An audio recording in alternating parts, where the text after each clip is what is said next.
Alors, bienvenue déjà sur ce live. Alors c'est le premier que j'anime, donc merci d'être indulgent avec moi pour ceux qui ont l'habitude, des animations d'Alexander. Ce sera pas forcément aussi fluide qu'Alexander. Le webinaire est organisé par, MinPlus, donc qui regroupe, IMT Minales, IMT Minalbi Carmo et IMT Lille Europe. Donc, quelques chiffres pour rappel. Il y a 30 000 alumni MinPlus, donc 5 000 diplômés d'Albi, 10 000 diplômés d'Alès et 15 000 diplômés d'IMT Nord-Europe. C'est plus de 5 000 entreprises, plus de 70 pays, plus de 120 événements par an. Un service carrière avec des offres de stage, d'emploi, un service de coaching, des groupes régionaux et professionnels, des publications, notamment la revue Minerai, qui paraîtra en novembre, et donc la prochaine a pour thématique l'intelligence artificielle et des réseaux sociaux pour s'informer et s'échanger. Donc sur le slide juste avant, présenté par Céline, qu'on vous présentera aussi à la fin de l'échange, vous avez les différents liens vers les sites des écoles. Donc ce soir, on a le plaisir d'avoir Marc Allouard, qui vient du campus de Valenciennes, qui a été diplômé en 2001 et qui est chez Pent Engineering Manager, qui est Pent Engineering Manager chez Scoot Motors aux États-Unis. Nous avons aussi Alexandre De Almeida, qui est donc de la promo 2005, et lui qui vient du campus de Douai et qui est actuellement VP Business and Operation chez Theorisy Group en Amérique du Nord. A priori, Karine Fontaine, qui ne pourra malheureusement pas se joindre à nous. Et nous devrions aussi avoir Morgane Ménienne, qui est de la promo 2022 du campus d'Alençon et qui est Plant Injection Engineer chez OP Mobility aux États-Unis. Je vous propose que chacun se présente à peu près 10 minutes et après, ça nous laissera à peu près 30 minutes pour des questions-réponses. Donc, n'hésitez pas à utiliser le chat pour partager vos questions et on essaiera d'y répondre au mieux possible. Voilà, je pense que j'ai fini pour ma part et je vous souhaite un bon moment. Alors, peut-être Marc, je te laisse démarrer. Écoutez, bonjour à tous. Je m'appelle Marc Allouard, promo 2001, Valenciennes, 25 ans dans l'automobile, 25 ans également dans la peinture. Donc, je ne sais pas si c'est moi qui colle à la peinture ou c'est la peinture qui colle à moi, mais c'est un domaine passionnant. J'ai commencé ma carrière chez Plasticomium environ une quinzaine d'années.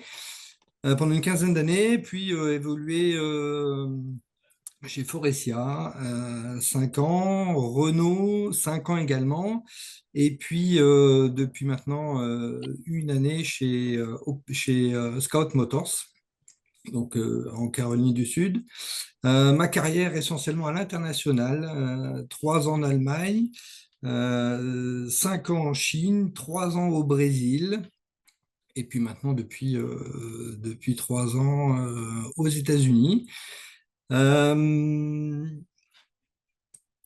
je suis arrivé aux États-Unis dans un contexte un petit peu particulier.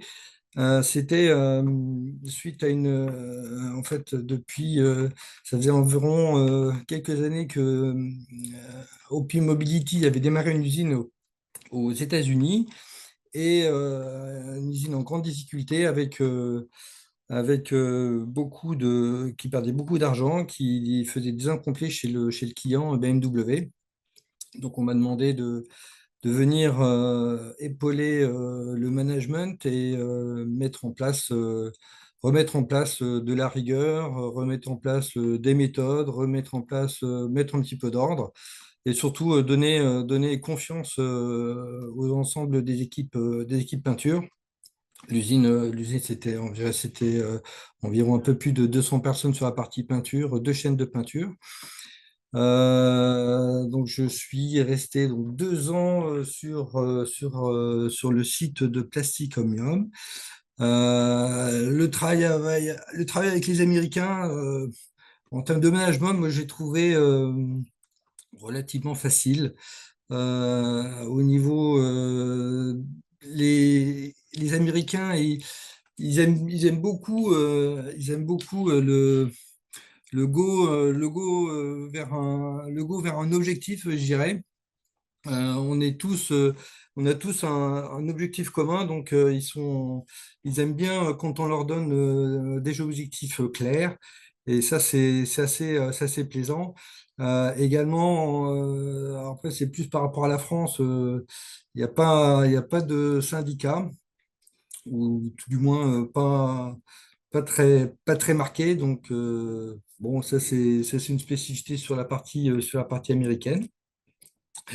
Et puis ben, après 2 ans, j'ai eu l'opportunité de rejoindre Scout Motors, où je construis une nouvelle chaîne de peinture. C'est pour la partie automobile, toujours. Et ça appartient au groupe Volkswagen, donc qui construit une nouvelle usine et un nouveau véhicule, qui a repris donc la marque Scout. Et Scout, c'est une marque qui existe dans les années 80, qui a créé les SUV, et qui maintenant renaît de ses cendres via Volkswagen sous un véhicule électrique. Voilà pour ma part.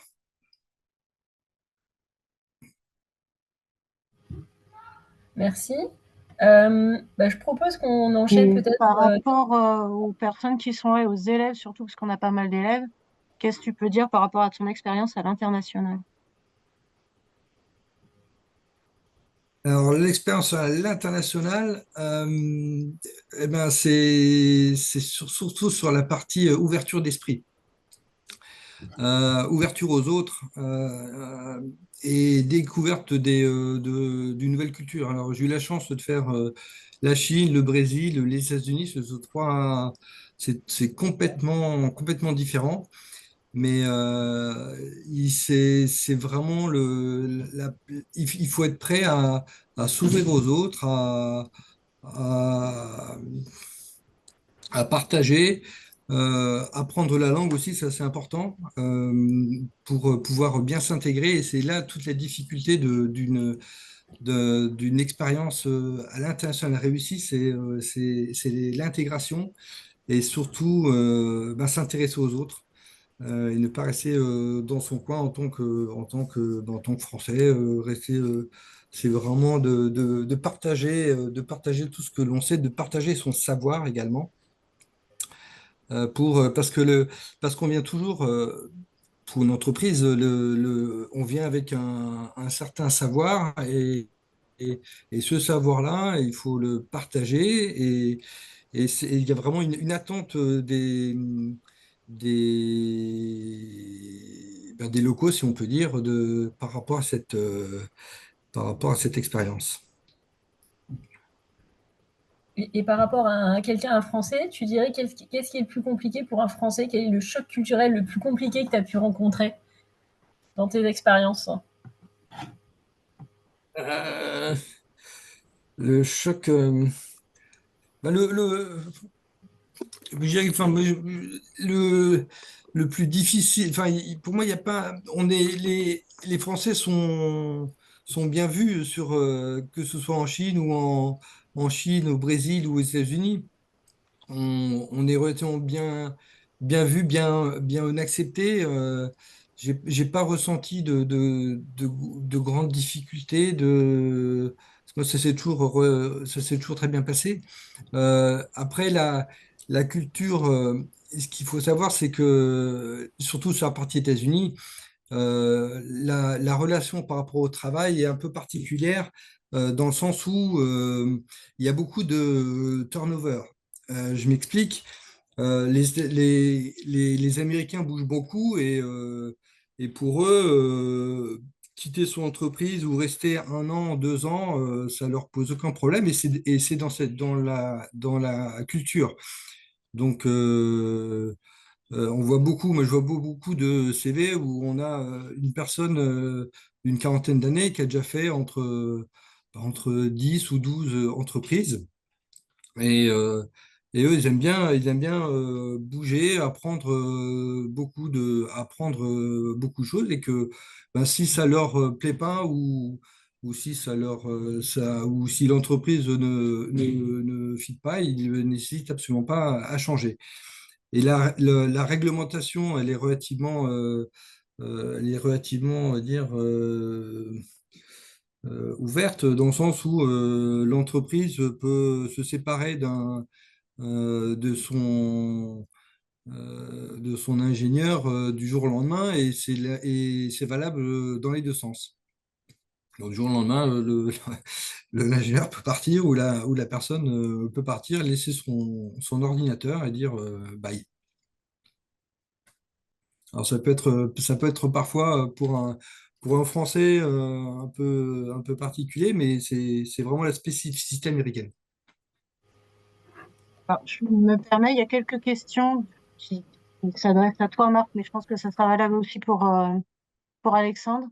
Euh, Comment avez-vous trouvé votre première opportunité à l'étranger? Et est-ce que pour toi, Marc, c'était un choix, une volonté de travailler en Chine, Brésil, États-Unis, ou si c'était une opportunité qui se sont offertes à vous? Alors, sur la partie Chine, c'était une opportunité puisque Plasticomium se développait. Moi, j'avais demandé à travailler à l'international, donc j'avais la chance d'avoir une entreprise qui se développait et qui avait besoin d'une expertise là-bas. Et une de mes missions, c'était d'ailleurs de former les ingénieurs locaux. Sur les États-Unis, c'est un peu particulier puisque on m'a demandé de venir là-bas et on avait toujours besoin de mon expertise peinture et de remettre un petit peu d'ordre. Et c'était plus une opportunité. Alors, il y a une autre question que j'ai vu passer, je crois que c'est toujours Mathieu. Ah oui, et justement, en tant que manager, comment gérez-vous ce turnover régulier? Alors, il y Justement, a- ouais. il- alors c'est géré sur la partie formation. Il y a beaucoup de formations qui sont données. Euh, le, les gens, avant d'intégrer l'entreprise, il y a tout un petit passage particulier par les RH, par la sécurité, également en interne pour connaître tous les différents services et pour être opérationnel le plus rapidement possible. Donc, il y a vraiment il y a vraiment, et on essaye d'intégrer à l'entreprise le plus rapidement possible la personne avec les t-shirts, les petits goodies. Et puis régulièrement, on organise de manière mensuelle des sorties tous ensemble. Donc d'ailleurs, je vais passer la semaine prochaine au match de football universitaire où tout mon staff est invité pour faire du team building. Alors, c'est pas vraiment du team building. Enfin, oui, c'est une sorte de team building. Oui. Merci. Ben, je propose que les personnes continuent à poser des questions dans le chat, ce qui viendra après. On va peut-être laisser la parole à Alexandre? Alexandre. Voilà. Ça marche, avec plaisir. Eh ben, bonjour à tous. Je voudrais juste commencer par dire que quand j'ai reçu l'invitation pour cet événement, j'étais déjà honoré d'être invité, mais aussi et surtout, ça m'a fait penser à un événement similaire qui avait été organisé. Alors, je ne sais pas si Marie, à l'époque, parce qu'on est à peu près de la même année, tu y avais participé, mais il y avait un événement aussi avec des anciens élèves de l'école qui étaient aux États-Unis. Et moi, c'est vrai que ça m'avait fait rêver. Donc, j'espère qu'en retour, aujourd'hui, il y en a certains qu'on va faire rêver. En tout cas, je vais essayer. Euh, voilà, pour me présenter, moi, je suis originaire du nord de la France. J'ai donc en effet intégré les mines de Douai. Bon, je pense que comme à peu près tous ici, j'étais bon en sciences, en maths, etc. Mais c'est vrai que ça m'a jamais fait rêver, je dirais, d'avoir ou d'occuper en tout cas des fonctions techniques. C'est marrant, Marc, parce que quand j'étais jeune, j'ai fait un stage de peinture justement chez Vistéon à l'époque, à Goncourt, si tu connais le site.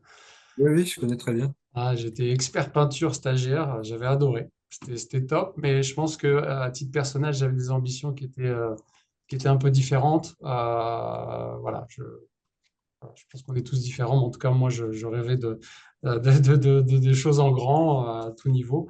Voilà. Donc, moi, j'ai commencé à travailler en France. Moi, à l'inverse de Marc, mon business, c'est plutôt les services. Hein. Donc, j'ai jamais travaillé pour des entreprises qui fabriquaient des voitures, des avions, des trains. Moi, j'ai toujours fait principalement l'engineering services, c'est-à-dire en gros la fourniture de services auprès d'entreprises comme Plastic Omnium, comme OP Mobility maintenant, ou Renault, Peugeot, etc. Mais en tout cas, moi, j'accompagnais donc tous ces clients-là qui de temps en temps, chercher à obtenir des services externes techniques. Et donc, moi, j'ai toujours fait ça dans des rôles principalement, je dirais, de management et puis assez vite de direction ouais, d'entité à plutôt haut niveau. Et je rejoins une des questions qu'on a entendues plus tôt, c'est comment est-ce que j'ai fait pour arriver aux États-Unis.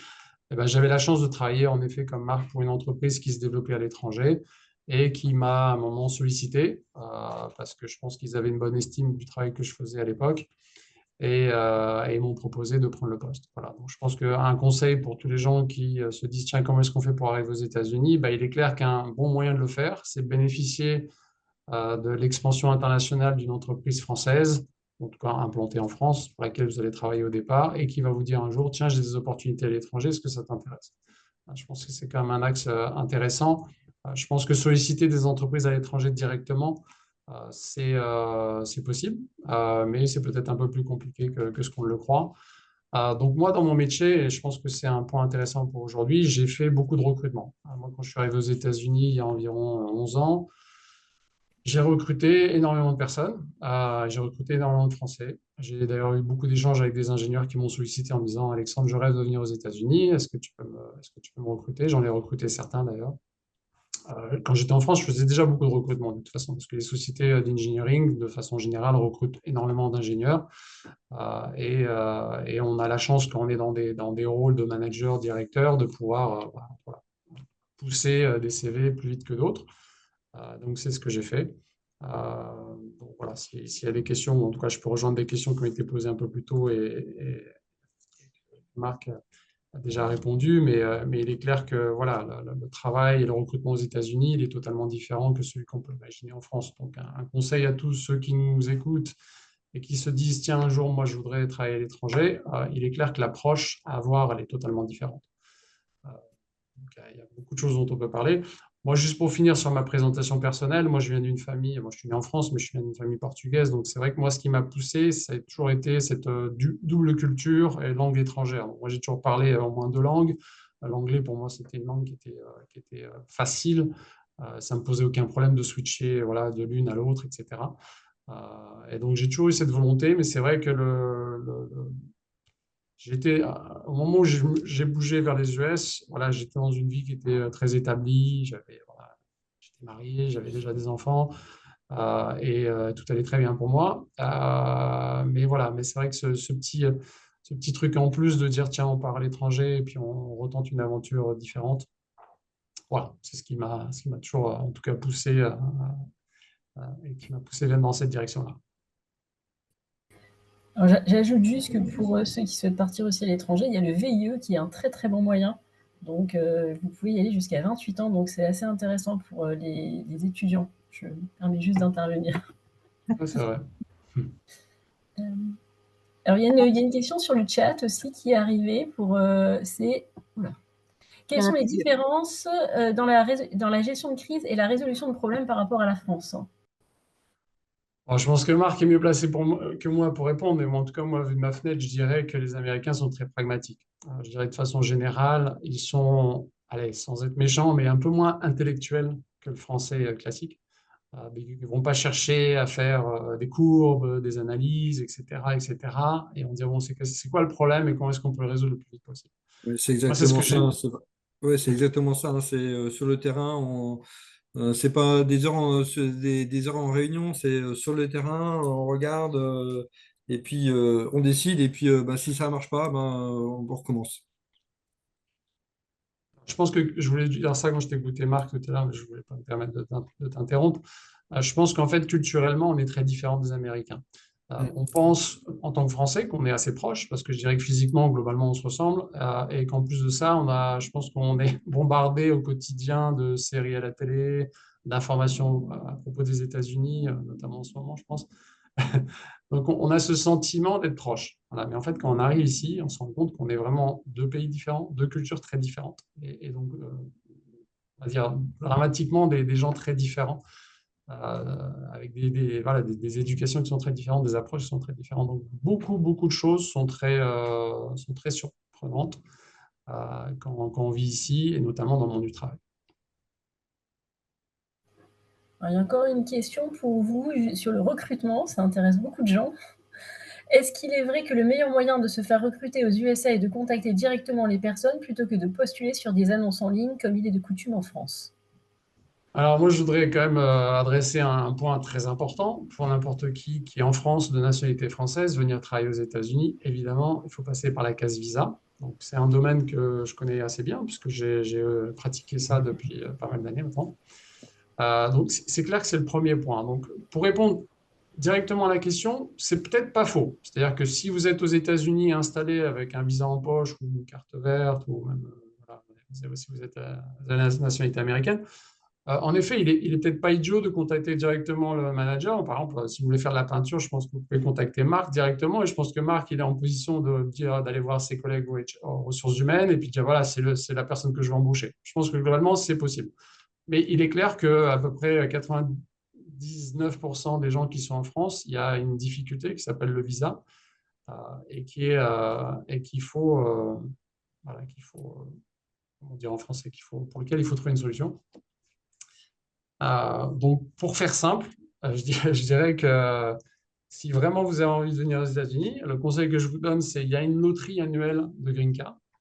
Donc, c'est une loterie qui coûte rien ou presque. En tout cas, pour déposer votre dossier, je crois que de mémoire, c'est $10. En tout cas, c'est très peu. Ils l'ont mis, alors c'était passé à zéro les années précédentes, et ils vont la mettre à 1 dollar cette année. Ah, encore mieux. C'était 10 fois plus ce que je pensais. Donc pour une fois, c'est pas cher, parce que généralement les choses aux États-Unis sont pas données. Mais en tout cas, si vous avez la chance d'être sélectionné, il faut savoir qu'il y a des frais de dossier derrière qui sont quand même assez importants, parce que vous ne pouvez pas faire la fin du processus tout seul, donc vous devez faire appel à un avocat. Bon, ça peut coûter quelques milliers de dollars, mais en tout cas, je pense que le jeu en vaut la chandelle. Ça, c'est un premier moyen de le faire. Le deuxième moyen de le faire, c'est de venir avec une société et d'être transféré. Et auquel cas, vous avez un visa spécifique là, pour être transféré au sein même d'une société. C'était peut-être ton cas, Marc, à l'époque. Tu es transféré d'un site n'importe où dans le monde vers les États-Unis, auquel cas tu bénéficies d'un visa de transfert. Après, il y a une autre possibilité, c'est si vous venez travailler pour une société française et que vous êtes de nationalité française, auquel cas vous avez un visa spécial qui peut vous être octroyé. Là, c'est un peu plus techniquement voilà, un peu plus particulier, un peu plus délicat, mais c'est possible aussi. Beaucoup de gens viennent aux États-Unis avec un visa étudiant aussi. Donc là, je me mets à la place de quelqu'un qui finit ses études au sein d'une des filiales là, du groupe d'école et se dit, bah, tiens, je vais faire un MBA ou je vais faire un autre master degree aux États-Unis, auquel cas vous faites une demande auprès d'une école et vous voyez octroyer un visa étudiant qui vous permet aussi de travailler en parallèle. Donc il y a beaucoup de gens qui viennent et qui commencent à travailler comme ça aux États-Unis et qui, pendant ce temps-là, essaient de trouver d'autres solutions pour basculer sur un autre visa pour pouvoir continuer à travailler aux États-Unis. Voilà, donc il y a différents moyens, mais il est clair qu'en gros, pour revenir à la question, si vous contactez quelqu'un qui a un poste ouvert et que vous avez le profil parfait pour ce poste-là, si cette personne-là, c'est une personne technique notamment, et il va néanmoins être très intéressé par votre profil, s'il sent qu'il ne pourra rien faire d'un point de vue visa, bah, il ne pourra pas vraiment vous aider, quoi. Et puis, il est clair qu'aux États-Unis, c'est très cloisonné. C'est-à-dire quelqu'un qui fait l'expertise peinture fait de l'expertise peinture. Il ne va pas s'embêter à comprendre les visas. C'est la personne d'à côté qui s'occupe des visas. Donc, voilà, tout est cloisonné et il se peut que si vous contactez la personne qui ne sait pas, n'est pas au courant, va tout simplement dire bah, désolé, je peux pas avancer quoi, avec vous et va laisser tomber la possibilité. Merci. Alors, encore une question. Pourquoi est-ce que les mentalités... Bonjour, est-ce que les mentalités d'une même entreprise peuvent être différentes sur un site américain et sur un site français, où les valeurs de l'entreprise restent communes, quel que soit le pays? Moi, je dirais que tout dépend de la taille de l'entreprise. Je dirais que sur des très grandes entreprises comme les grands noms qu'on connaît, je dirais globalement, oui, tout est fait pour que la culture d'entreprise soit partagée. Mais il est clair qu'un salarié américain restera toujours très différent d'un salarié français, ne serait-ce que par le fait que bah, toutes les conditions sociales sont très différentes. Marc l'évoquait il y a peu de temps. Moi, je veux en profiter pour dire que bah, une aventure professionnelle aux États-Unis peut être très enrichissante, très rapide en termes de progression, mais en termes de sécurité sociale, elle vous propose totalement. Alors, je ne parle pas de la sécurité sociale maladie, je parle de la sécurité que vous avez vis-à-vis de l'emploi, etc., est totalement différente. Donc, vous pouvez être propulsé très vite sur des postes très intéressants, bien plus vite que ce que ça pourrait être le cas en France. Là, je parle de façon générale, évidemment.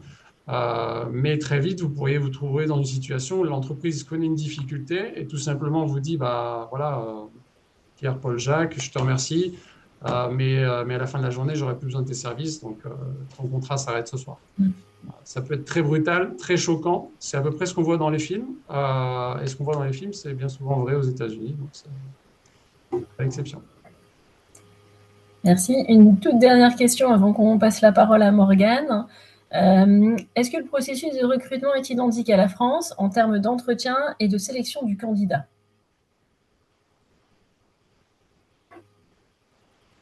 Alors moi, j'ai quitté la J'ai France il y a 11 ans, donc je sais pas. Je sais peut-être Marc, si tu peux répondre. Ouais, non, après, moi, j'ai pas noté de différence particulière, hein, entretien. C'est essentiel. Alors, les États-Unis, c'est un grand pays, donc, et les Américains, ils bougent beaucoup. Ça ne les dérange pas d'être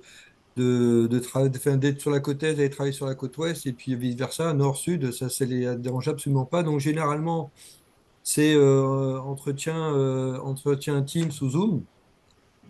Et puis, bah, si ça marche, le contrat est envoyé et en 15 jours, 15 jours, 3 semaines, on peut avoir une personne qui vient travailler sur le site. Je pense que les délais sont beaucoup plus courts ici. Je pense que Mm. c'est une des grosses différences que je vois, c'est que même pour des postes à responsabilité, les prises de décision sont beaucoup plus rapides que ce qu'on peut connaître en Europe, je pense.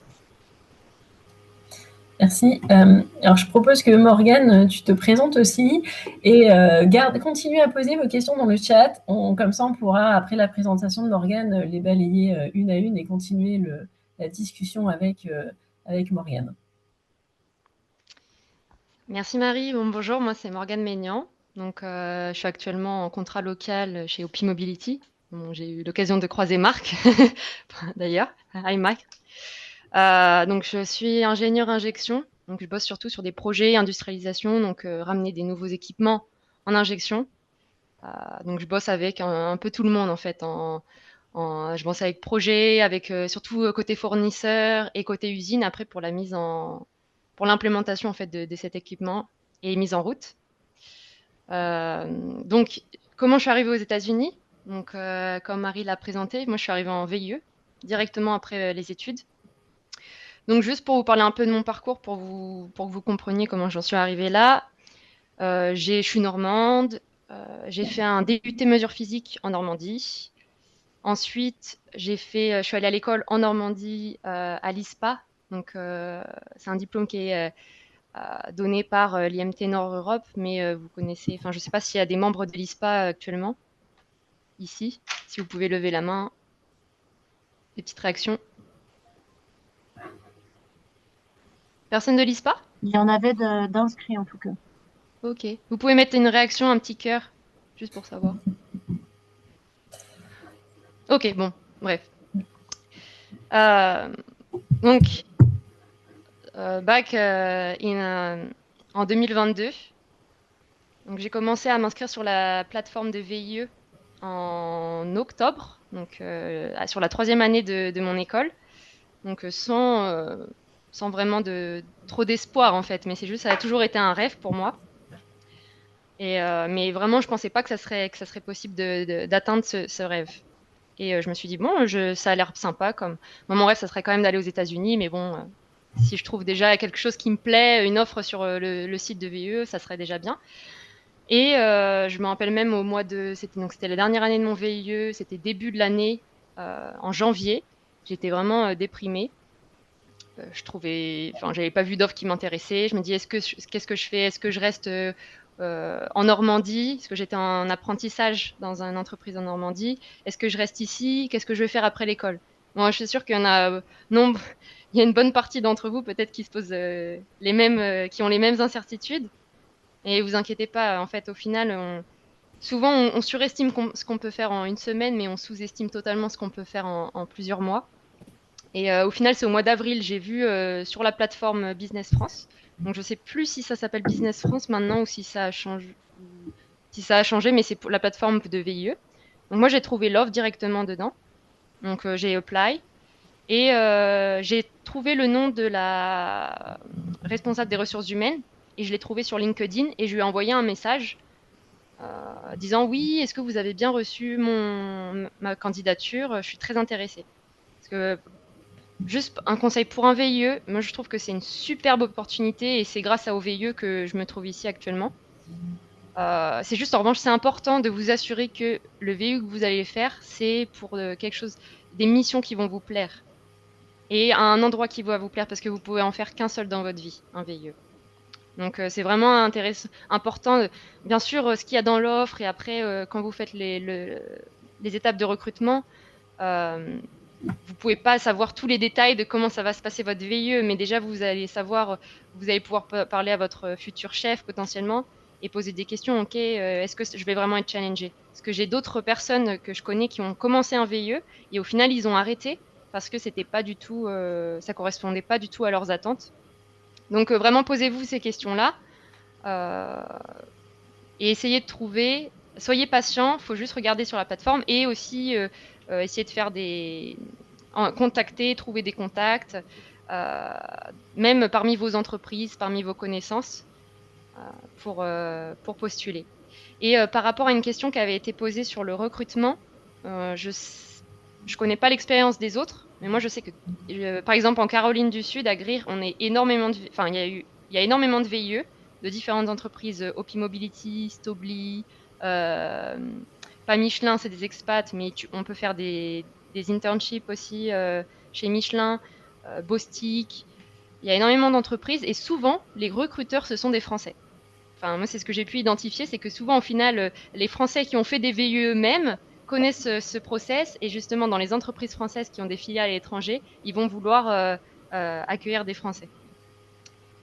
Notamment, hein, Mm. j'avais recruté un VIE pour un projet particulier que j'ai embauché comme process peinture. Et Tu lui passeras le bonjour d'ailleurs. oui, je ferai, parce qu'elle est toujours là. Donc, oui. Non, c'est une super opportunité parce que c'est vrai que c'est compliqué de trouver un contrat local directement en fait aux États-Unis si jamais on n'a pas de contact ou on n'a pas déjà fait un VIE avant. Et moi, en tout cas, c'est le VIE quand j'ai commencé mon VIE. D'ailleurs, pour la petite anecdote, je me rappelle d'une dispute que j'ai eue avec mes parents, enfin surtout ma maman, quand elle me disait oh mais j'ai peur que tu trouves quelqu'un et que tu aimes trop le pays là-bas et que tu t'installes et que tu aies des enfants là-bas super loin. Et je m'étais vraiment énervée parce que pour moi, c'était tellement pas la vision que j'avais et je me disais déjà si j'arrive à faire 18 mois, c'est bien. Et pour moi, j'avais passé la majeure partie de ma vie en Normandie. C'était inconcevable que je puisse rester aux États-Unis ou que je veuille même, que je puisse et que je veuille. Et au final, bon, là maintenant, ça fait 3 ans. Ça fait 3 ans exactement que je suis aux États-Unis. J'ai pu faire mon VIE. Ensuite, je suis revenue en contrat local. J'ai trouvé l'amour. On a acheté une maison. J'ai 2 chats. Enfin, voilà. Donc au final, 3 ans après, ma vie n'est pas du tout ce à quoi je m'attendais ou ce que j'avais imaginé. Et c'est encore mieux en fait au final. Et faut accepter aussi de pas se mettre de barrières, juste aller de l'avant. Et en revanche, il faut se poser constamment les questions. Ok, qu'est-ce que je veux? Qu'est-ce que je veux pour moi? Et où est-ce que je veux aller dans les prochains mois? Et bon, faut quand même avoir une vision, mais il faut pas non plus être fermé. Il faut pas avoir de croyances limitantes sur vos capacités. Si on m'avait dit que je pourrais être, enfin, si quand j'étais à votre place, on m'avait dit en 3 ans tu peux faire tout ça, enfin, vraiment, j'y aurais pas cru. Donc, je sais que chacun pourrait avoir des incertitudes, mais croyez en vous, c'est possible. Step by step, étape par étape, vous allez voir, vous allez poursuivre votre chemin. Aussi, juste pour la partie travailler à l'étranger, je trouve que c'est vraiment intéressant parce que ça vous permet de développer votre esprit, être plus ouvert au final. Parce qu'en fait, vous allez vous rendre compte, enfin, en tout cas, en Caroline du Sud, il y a il y a plein de cultures différentes. Donc, il y a la culture américaine, mais il y a aussi plein de Mexicains, de gens d'Amérique latine, et des Indiens. Enfin, voilà, c'est très. Enfin, moi, ma sensation, c'est que c'était plus multiculturel que l'entreprise dans laquelle je travaillais en Normandie, en tout cas. Et je trouve que ça vous ouvre énormément l'esprit sur comment communiquer en fonction de la nationalité aussi de la personne. Et ce que j'ai adoré des États-Unis, c'est que les gens sont beaucoup plus positifs qu'en France. Donc, c'est très positif. Et comme ça a été dit aussi, c'est vrai que ce qui importe pour les Américains, c'est surtout le speech. Le speech, parfois, il faut juste motiver les équipes et avoir un bon speech. Et après, on peut faire beaucoup plus de choses facilement. Donc, comme ça a été dit aussi, c'est beaucoup moins intellectuel dans le sens où il y a beaucoup moins de documentation. Enfin, on suit bien sûr le process, mais c'est beaucoup moins axé là-dessus. C'est plutôt axé sur la partie speech. Bon, comme c'est Humaine, une je entreprise. dirais. C'est vraiment sur la partie humaine. Oui, c'est ça, sur la part. Oui. Bon, il y a toujours, donc comme c'est une entreprise française, je trouve qu'il y a toujours cette partie un peu politique, on va dire française, et cette partie un peu documentation qu'on va pas retrouver dans d'autres entreprises qui ne sont pas françaises. Mon fiancé travaillait dans une autre entreprise américaine et un peu plus loin, un peu dans le sud, là où il y a beaucoup plus d'Américains. Et c'est vrai que la mentalité est un peu différente. Donc en fait, selon l'endroit où on est aux États-Unis, c'est tellement grand, c'est différent aussi. Et aussi juste pour la langue, le fait de parler anglais, c'est un atout incroyable. Moi, au bac, j'ai eu 10 au bac. J'étais très nulle en anglais. Enfin, tout juste la moyenne. Mais je savais que l'anglais, en tout cas, l'anglais, c'est très, très important. Et il y a plein d'opportunités, surtout en France, plein d'organismes français qui peuvent vous permettre d'aller à l'étranger. Et faut le faire aussitôt que vous pouvez. Parce que ça va vous ouvrir l'esprit et ça va vous permettre de pratiquer en anglais. Euh, Et c'est vraiment une chance maintenant. Enfin, même avant que je commence mon VIE, par exemple sur Netflix, je pouvais pas regarder sans sous-titres français. Maintenant, même sans sous-titres, j'arrive à comprendre.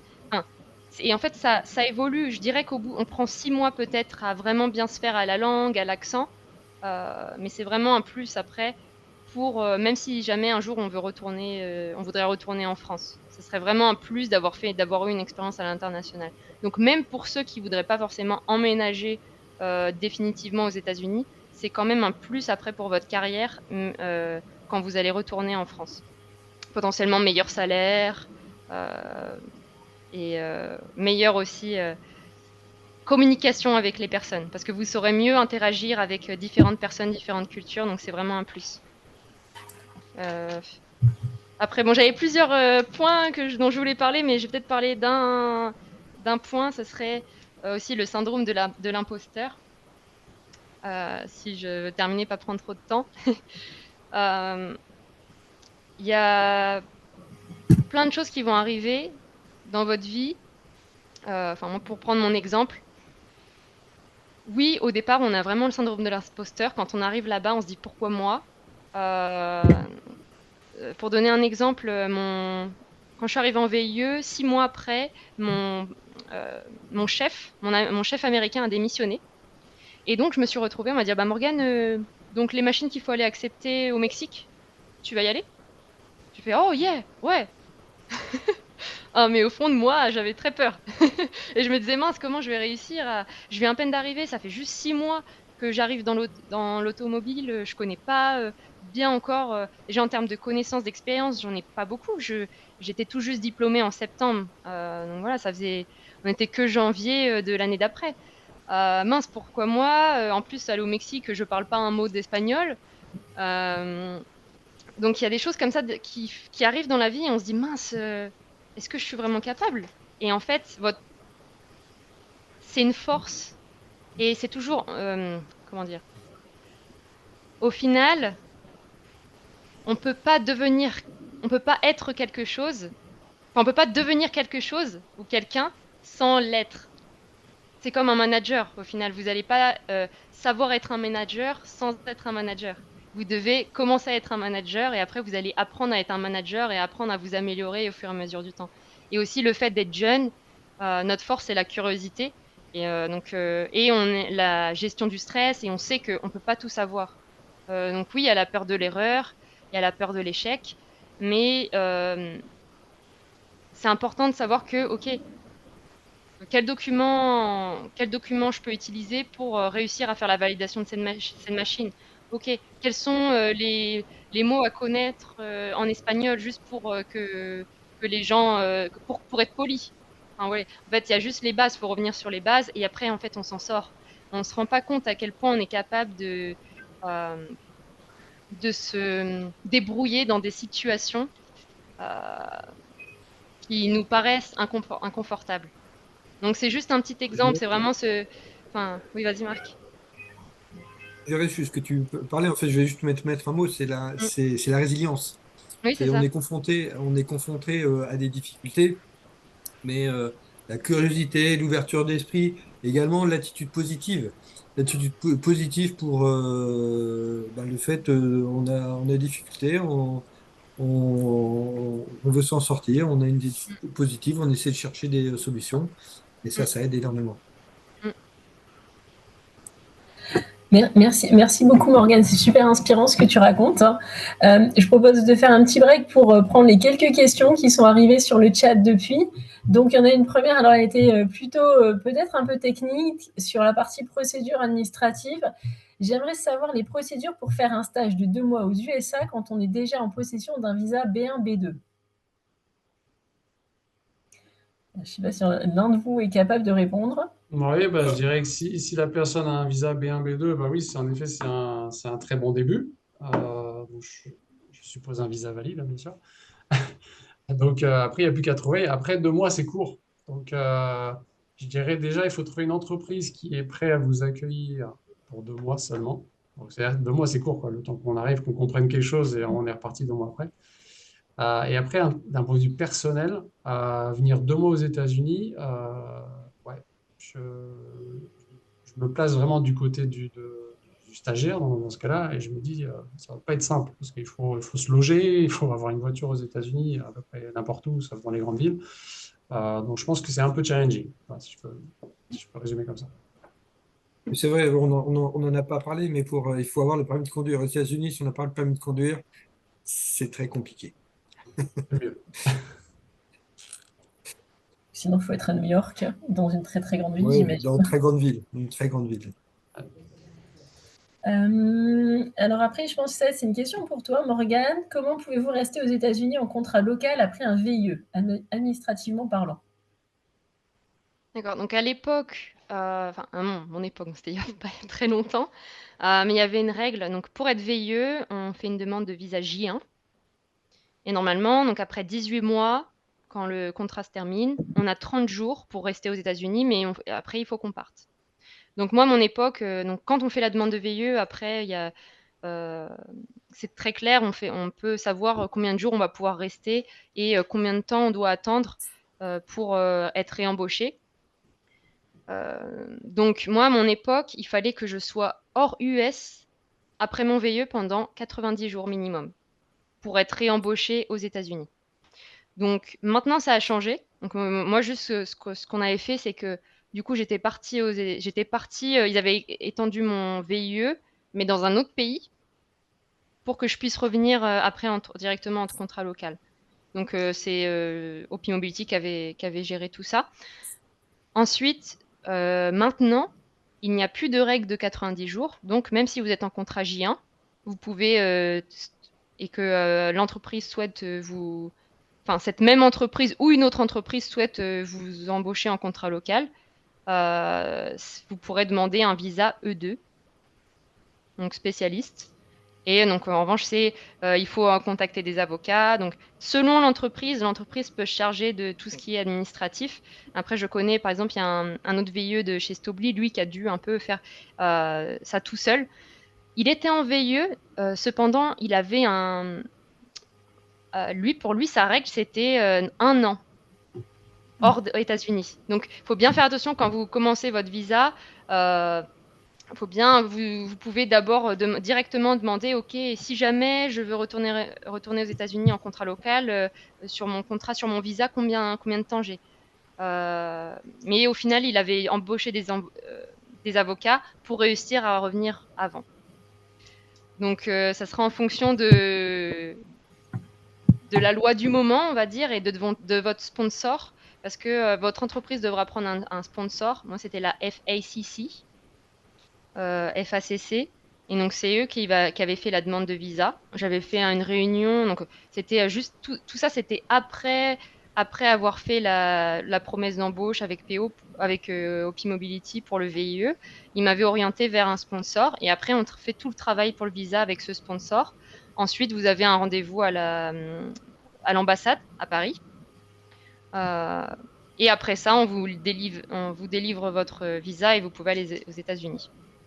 Donc, ça sera vraiment en fonction de la loi du moment. Là, actuellement, je sais il y a d'autres VIE, il y a des VIE actuellement dans l'entreprise, et ils vont être sur le point d'être embauchés. Et eux, pour l'instant, ils n'ont pas cette règle d'être 90 jours. Donc, ils ont juste besoin de retourner 1 semaine en France pour aller à l'ambassade, recevoir le passeport, hop, et ils peuvent revenir directement aux États-Unis. Voilà, j'espère que ça répond à la question. Merci. Et encore une question, la dernière question pour le moment, c'est alors, y a-t-il des entreprises US qui cherchent à se développer en France?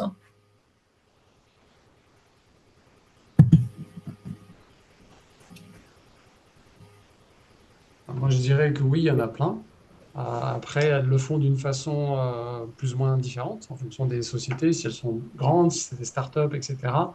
Mais je pense comme si on fait on regarde l'image miroir, c'est-à-dire une société française qui veut s'implanter aux États-Unis, généralement, ce qu'elle fait, c'est qu'elle envoie des dirigeants français, en tout cas en point de départ. Donc, une société américaine, si elle veut s'implanter en France, potentiellement, elle peut envoyer des dirigeants français, des dirigeants américains et après se développer en France. Je pense que c'est une question très vague, mais voilà ce que je peux apporter sur le sujet. Pour ajouter un commentaire aussi, je dirais que en termes d'économie, la France, en ce moment, c'est pas vraiment le pays où aller. Enfin, je pense que les entreprises américaines vont surtout s'orienter sur des pays où la main-d'œuvre est moins chère. Donc, la main-d'œuvre est pas si chère en France, mais le système fait que je pense qu'ils auraient moins à gagner que s'ils vont dans d'autres pays. Mais après, oui, comme l'a dit Alex, sûrement il y a des entreprises qui veulent se développer. Euh, mais aussi, je pense que ça dépend un peu du département, enfin quel type d'entreprise c'est. Et il faut prendre en compte que maintenant, avec les tarifs, avec les tarifs qui ont été revus à la hausse, là, je pense que les entreprises américaines essayent surtout de se développer aux États-Unis. Et il y a certains marchés qui ne sont pas pris aux États-Unis. Nous, par exemple, sur notre site, on a beaucoup de fournisseurs. La plupart des fournisseurs avec qui je travaille, ils sont hors États-Unis. Donc en Europe, en Chine. Donc je pense que avec l'élévation des taxes, je pense que les entreprises françaises aux États-Unis auront plus tendance à se développer au sein des États-Unis elles-mêmes ou dans d'autres pays qui sont moins chers qu'en France. C'est mon avis, hein, je ne sais pas du tout. J'ai pas vraiment d'exemple en tête, hein, mais ce serait mon impression.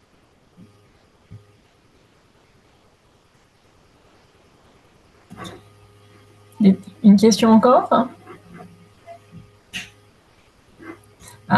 Peut-on postuler un VIE si on a déjà un visa ou faut-il partir de zéro de France? Canadien pour ma part.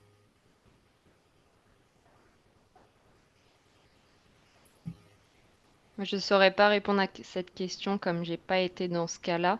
Il y a certains visas qui font qu'on ne peut pas retravailler aux États-Unis juste après.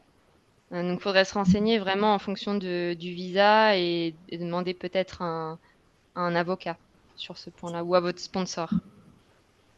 J'ai vu qu'il y a le responsable du club VIE Occitanie qui est connecté et qui a d'ailleurs posté le lien. Peut-être qu'il a une réponse ou c'est peut-être.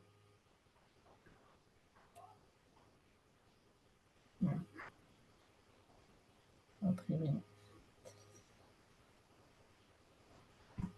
Alors, il y a une autre question. Si je ne me trompe pas, le visa E2 est pour un Français qui viendrait travailler dans une entreprise française. Est-ce que tout Français est éligible à ce visa, même en n'ayant pas fait de VIE? Savez-vous si le visa E est plus facile à obtenir que le visa H1B? Alors, oui, moi, je vais répondre parce que moi, je suis parti avec un visa E2. L'avantage du visa E2, en fait, il y a une particularité sur le visa E2. Pour être éligible au visa E2, il faut que l'entreprise française aux États-Unis investisse sur le sol américain. Donc, ce qui lui permet en fait d'embaucher, entre parenthèses, qui ils veulent, pour peu qu'ils investissent. À l'inverse du visa L1A ou L1B, où il faut avoir travaillé dans l'entreprise qui vous veut sur le sol des États-Unis au moins entre deux, je crois que c'est 3 ans de mémoire, enfin 2 ou 3 ans. Le visa E2, c'est le visa le plus flexible qui permet justement de venir sur les États-Unis.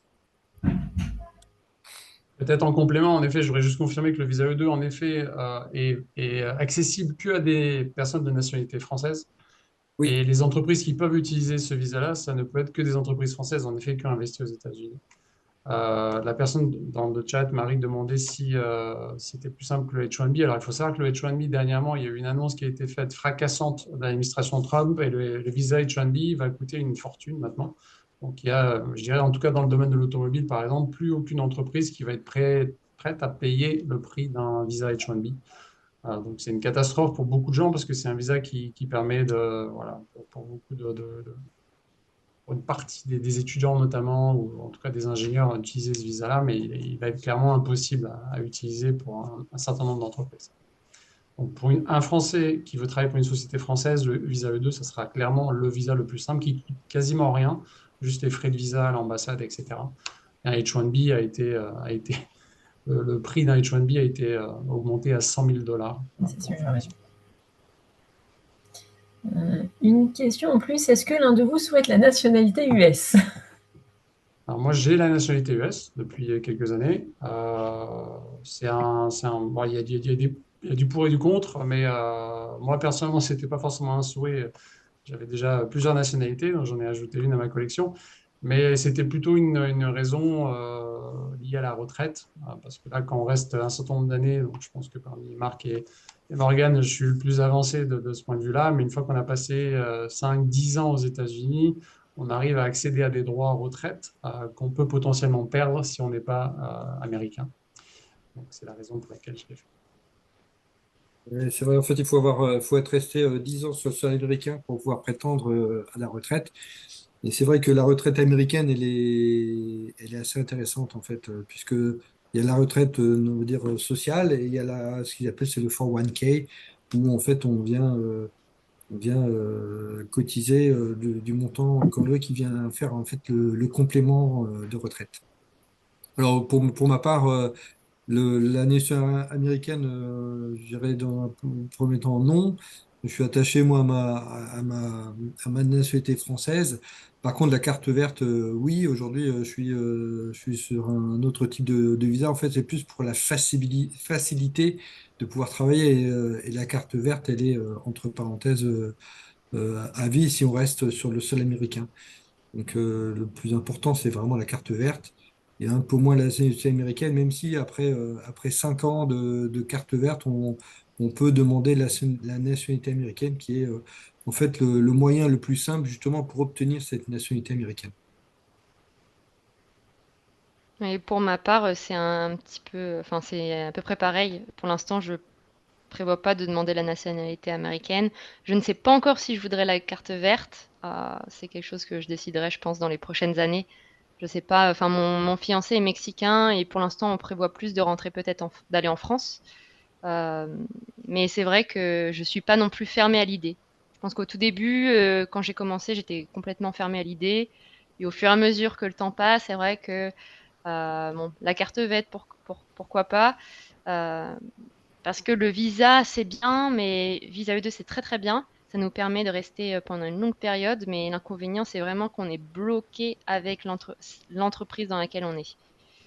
Donc, ou alors, si on veut trouver d'autres opportunités, il faut que l'autre entreprise nous sponsorise. Donc, c'est quand même un frein. Et si jamais on se fait virer, c'est pas dans les plans, mais bon, aux États-Unis, comme vous le savez, on peut se faire virer un peu plus facilement. Aussi, ça peut être un frein, ça peut être un problème si jamais on n'est qu'avec un visa E2. Que si on a la carte verte, c'est moins un problème. Donc, c'est vrai que je pense que quand on arrive, on n'a pas forcément en tête d'avoir la nationalité ou la carte verte. Et en fait, au fur et à mesure des années, je pense que l'opinion change. Voilà. Merci beaucoup. Donc, est-ce que vous voulez dire un petit dernier mot pour la fin? Il nous reste 3 minutes sur quel est le message, s'il y a un message à transmettre aux étudiants ou aux non-étudiants qui nous écoutent d'ailleurs, hein. Alors moi, je veux bien, parce qu'il y avait un sujet que je voulais aborder, parce que comme je l'ai dit au début, j'avais participé à ce genre de conférence il y a quelques décennies maintenant, et j'aurais adoré qu'on m'en parle. Alors, comme vous le savez, aux États-Unis, on gagne bien notre vie. Clairement, les salaires sont, je pense, globalement plus élevés qu'en France. Je suis d'ailleurs étonné qu'on n'ait pas eu de questions sur le sujet, mais il n'y a pas de Il vient problème. tout juste d'y en avoir une, tu vois, c'est en même temps. Mais bon, voilà, je vais tout simplement dire qu'il faut mettre en perspective les choses. Le coût de la vie aux États-Unis n'a rien à voir avec le coût de la vie en France. Donc, ce que je veux dire à tous les étudiants qui ont des ambitions, voilà, vous trompez pas entre des chiffres qui peuvent vous mettre un peu voilà, des paillettes aux yeux. Je dirais que la vie aux États-Unis, comme Morgan l'explique et comme Marc le disait, c'est génial, hein, il y a plein de points positifs, c'est très, très agréable. Et moi, j'étais venu pour quelques années et ça fait plus de 11 ans que je suis là. Mais voilà, mais en France, il y a aussi de belles choses. Voilà, moi, je le vois, j'ai beaucoup de choses qui me manquent en France. Donc, faire un pas vers l'étranger, c'est aussi quelque part euh, à vie être entre au moins deux cultures, deux situations que vous connaissez bien. Marc, il en a connu même plus que deux, donc il pourra, j'espère, confirmer ce que je dis. Mais après, vous êtes pris entre les deux. Vous êtes pris entre ah, c'était bien avant, et puis en fait, c'est bien ce que j'ai là. Donc, voilà, les choix de vie deviennent un peu plus compliqués après. Moi, avec ma femme, on vient de familles plutôt simples, des ouvriers dans le nord de la France. Et des fois, on se dit, tiens, ils ont une vie simple. Voilà, ils sont nés dans le nord de la France, ils vivent là-bas, ils travaillent là-bas, le chemin est tracé. Nous qui vivons ici, bon voilà, des fois on est pris, on veut rentrer en vacances en France, on veut passer des vacances ici. Donc ça peut paraître, voilà, quand on a 25 ans ou 23 ans, ça peut paraître un peu des petits problèmes. Mais en tout cas, voilà, sachez-le qu'une fois que vous mettez un peu le doigt dans l'engrenage, vous êtes dans cette situation-là et c'est des choses qu'il faut bien évaluer à l'avance. Merci Alexandre. Je suis totalement d'accord sur. Bon, certes, c'est super d'être aux États-Unis, et c'est vrai que le niveau de vie est beaucoup plus. Ça dépend sûrement des régions où vous êtes et des avantages que vous avez, mais généralement, en tant qu'ingénieur, vous aurez un niveau de vie beaucoup plus élevé que si vous êtes en France. Euh, En France, je n'aurais pas pu acheter cette voiture-là, je n'aurais pas pu acheter cette maison-là, je n'aurais pas pu avoir ce train de vie, pouvoir aller au restaurant tous les jours. Bon, je vais pas au restaurant tous les jours, hein, mais mais voilà. C'est vraiment le niveau de vie est beaucoup plus élevé aux États-Unis quand vous êtes un ingénieur. Euh, et donc en revanche, il y a des inconvénients, c'est la famille. Euh, les vacances. Donc, par exemple, moi, maintenant, ça y est, je suis en contrat local, 2 semaines de vacances. Et le, les heures de travail, donc comment vous êtes en visa aussi, c'est parce que vous êtes motivé, on vous donne plein de responsabilités, mais du coup, vous pouvez pas prendre des vacances quand vous voulez.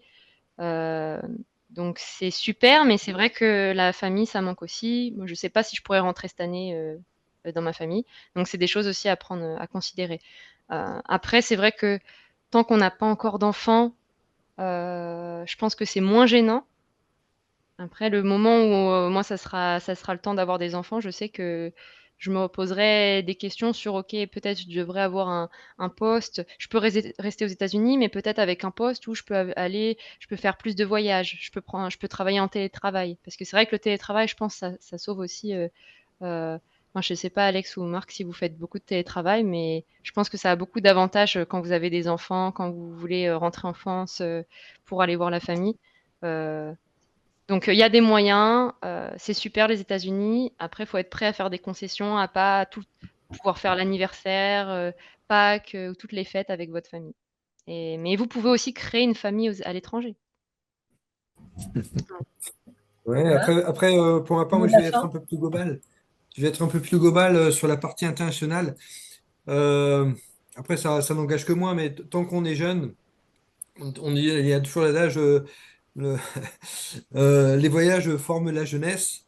Si on a une opportunité de partir à l'étranger, que ce soit en Allemagne, en Europe, en Chine, en Amérique du Nord, en Amérique du Sud, il faut toujours pouvoir peser le pour et le contre, mais l'expérience que l'on gagne, pour moi, elle est quasiment doublée par rapport à une expérience française et puis surtout ce qu'on va pouvoir découvrir euh, dans une nouvelle culture, un nouveau pays, avec bien sûr, il ne faut jamais oublier les qualités qu'il faut avoir, hein, la curiosité, c'est important, l'ouverture d'esprit, la capacité d'adaptation également, apprendre la langue pour bien s'intégrer, et puis ben, la résilience.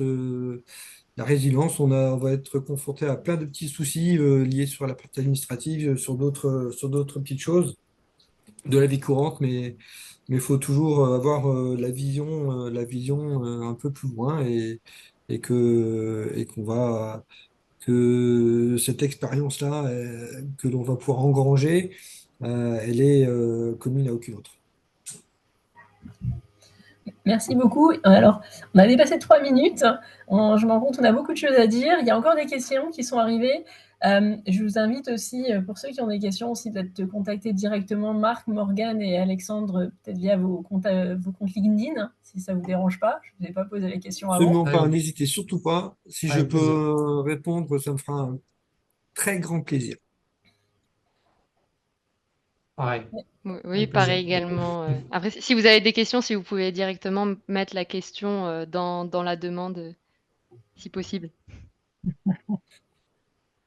Merci beaucoup à tous les trois. Merci à tous aussi pour votre écoute active et surtout merci à Céline pour l'organisation du webinaire.